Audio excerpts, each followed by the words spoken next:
You're listening to Southeast Radio's Business Matters with Karl Fitzpatrick in association with Wexford Insurances. Challenge us at Wexford Insurances 0818 31 30 30. My first guest this morning is Pat Kelly from Life Focus. Pat, you might start by telling me a bit about your own background, please.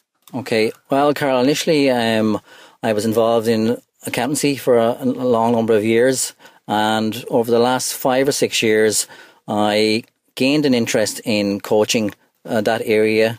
I suppose initially it was for myself because I felt I needed to be more confident in myself, feel more motivated in myself, have a better focus in my life. So that's how I initially got involved in it. So from that initial interest, I decided to do a diploma in life and executive coaching.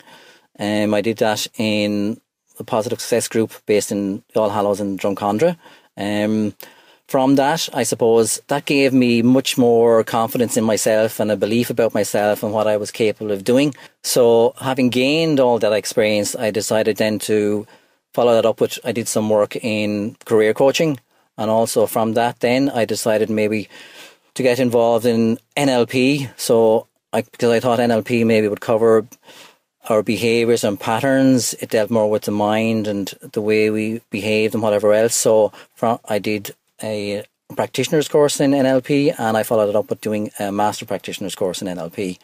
So that was my background in it. I mean, the initial interest, I suppose, I did it for myself. And I suppose also I thought maybe when I first started life coaching, I said to myself, the concept of the idea I thought was very American, maybe it was a bit fluffy, but I thought it was maybe way out there. But the more I got into it and the more I did work on it for myself initially, I felt that it would be of great benefit. Well, it was great benefit to me, but also I believed it is of great benefit for every individual that undertakes it, whatever way they do it, or either on an individual basis or in a group basis.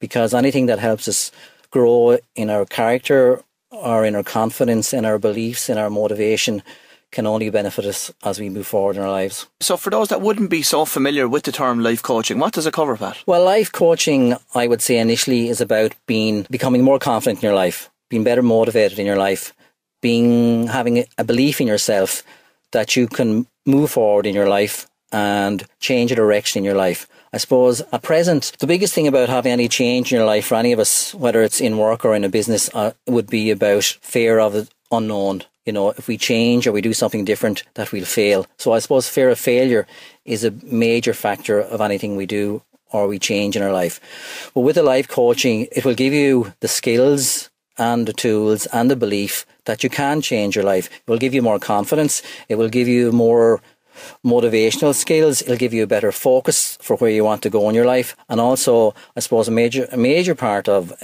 life coaching would be that about setting goals for your life. Short, medium and long-term goals. Because, if you're moving forward in your life, you must have some sort of goal of where you want to go in your personal life, in your business life, or in your career, whatever else. So to have some sort of goal in the short and medium and long term is vitally important as you move forward. Who typically would your clients be? Typically, it would cover all types of people. People who want maybe to change their careers, young men, young women, older men and women as such. But all the clients would be people of various ages, but also they might be just at a point in their life where they're stuck, or they feel like they can't move forward, or they're under pressure, or they feel they need to do something in their life to move forward because they feel where they're at it's stuck and they're not going anywhere.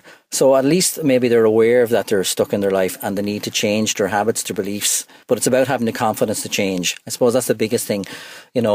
People not having confidence in moving forward, or they can change their life, or they can do something different. That is I suppose that would be the starting point with a lot of cases. And what does the process involve, the life coaching process? There's lots of business people across the county out there today suffering from lots and lots of stress in the current economic climate. If, for instance, somebody was to undertake life coaching, what would the process be? Well, I suppose just initially, we'd say on a personal basis first, maybe it would do a life coaching. You would do it maybe over 4 or 5 sessions, because you always start with the where and now, where they're at now, what resources they have, what point of their life they're at. So I suppose you would need to get a factor you could bring in also at the initial stage, maybe a wheel of life. this, where it just covers all aspects of their lives, maybe personal, career, family, environment, home environment, personal development. So that would be a starting point to see where they're at that point, and from that we would move forward. Where they want to go, where do they want to develop their life, what holds them back, So, I mean, initially you build up a picture of the present, because I suppose with life coaching, it deals with the present, where you're at now, and where you want to go. And because, I mean, you can't change the past, you can learn from the past, but we're in the here and now, and it's about moving forward in their life from that point. So the first stage in the process, Pat, is to identify exactly where someone is today. The second part then is to find out where they want to get to, and your job in association with them is to put a plan in place on how they're going to achieve that. From your experience in dealing with business people in this area, what are the big challenges facing them? I suppose the biggest issues with people in business, I suppose, would be that time management would be a big area. They feel that they're doing, maybe if it's a small business, maybe they feel that they're under pressure doing everything themselves, that they have to complete every task immediately. Whereas with the time management, if you bring that in, you can put off some tasks that might be done maybe in 3 months or 6 months, and to deal with the pressing issues initially. Also, another area in that would be maybe delegation.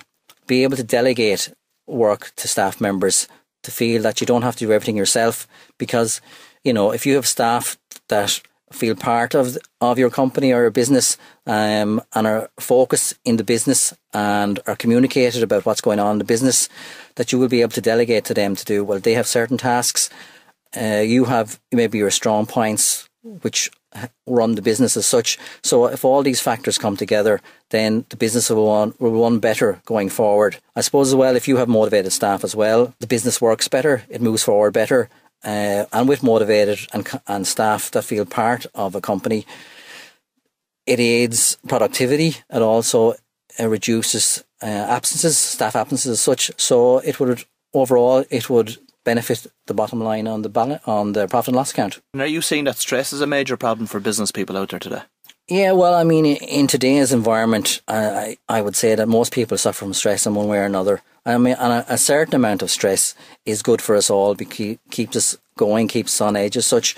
But also, if you have so many factors impacting on you, and you're stressed and you're overstressed or you're under stressed completely, it's very hard to think of, what you should be doing as such and where you're at.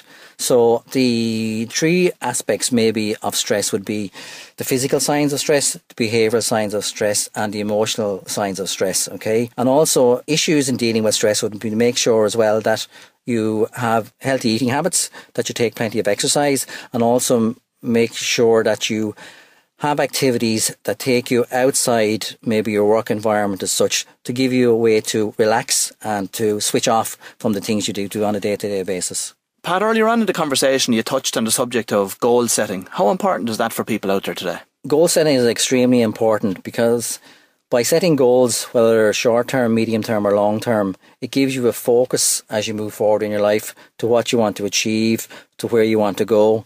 So, and by setting goals, you feel like you're achieving something. It increases your self-confidence. I would say goal setting is like, take the analogy of climbing stairs. If you want to get to the top of the stairs, you take one step at a time. It's impossible to jump from the bottom step to the top step in one go. So goal setting would be similar to that, where you must set short-term, medium-term and long-term goals for yourself, whether in your business life, your career life or in your personal life. And as you achieve them, you feel like you have a purpose and a role in your life, which enables you to be more motivated, have more self-confidence and have more self-belief. Is there a process for setting and achieving goals? Well, I suppose the process would be, initially, the starting point would be to see where you're at present. If you're just doing it today, what resource you have and where you want to go or what you want to achieve. So initially you would look at your resources, look where you're at. And I always say to make goals challenging, but not that they are achievable. Because if you make them challenging, you must put in an effort in to actually get there. And when you achieve it, you feel like you've done something. And also another factor in goal setting is also to make it sure that you put a time on it, that you achieve it. Maybe say you're starting today and you had a short-term goal to achieve something by the end of November, or achieve something by the end of December. So once you're putting a time on it, it's a certain date in the future that you're working towards, which makes it much more real as such. So all those factors are very important when you're setting goals. I would always say you set short-term, medium-term and long-term goals for whatever area of your life you're moving towards, or what area of your life you want to achieve something. Pat, we're all familiar with the term work-life balance. How does someone actually achieve that? Well, how someone achieves work-life balance, the initial factor is that it's always down to time. They must have the quality of time both invested in your personal life and also in your work life. I mean, during the Celtic Tiger years, you've heard of people who have worked hard but who haven't worked smart. So that means they would have spent maybe 14, 15 hours a day working continuously but not investing in their family life or spending time with their partners or investing in their relationships. And there comes a point then where they regret that. So what's most important in getting this work-life balance is time, and investing equally in both to achieve a happy medium. Well, Pat, it's been a very interesting interview. Many thanks for coming in this morning, and I wish you continued success with Life Focus. You're listening to Southeast Radio's Business Matters with Karl Fitzpatrick in association with Wexford Insurances. Think Wexford Insurances for your business insurance.